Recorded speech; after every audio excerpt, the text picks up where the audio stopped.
Chicken বলস বানাতে আমি এখানে নিয়েছি 1 বাটি পেস্ট করা চিকেন, নিয়েছি ginger, garlic, onion, chilli, black pepper, coriander পাতা একদম মিহি করে কুচিয়ে নিয়েছি।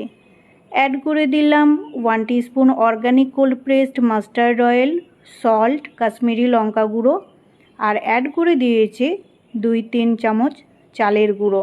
এবার সমস্ত উপকরণকে হাতের সাহায্যে ভালোভাবে মেখে নিয়ে বলসের আকারে গড়ে নিয়েছি। আবার কড়াইয়ে দিয়ে দিলাম 1 teaspoon organic cold pressed mustard oil আর চিকেন বলসগুলো দিয়ে শ্যালো ফ্রাই করে নিলাম। ব্যাস তৈরি হয়ে গেল হেলদি টেস্টি চিকেন বলস। এই চিকেন বলস আমি সার্ভ করে দিয়েছি স্যালাডের সাথে। এই চিকেন বলস আমি এনজয় করেছি আমার ফ্যামিলির সাথে লাঞ্চ টাইমে। এইভাবে আপনারাও তৈরি করে নেবেন আর এনজয় করবেন ফ্যামিলির সাথে।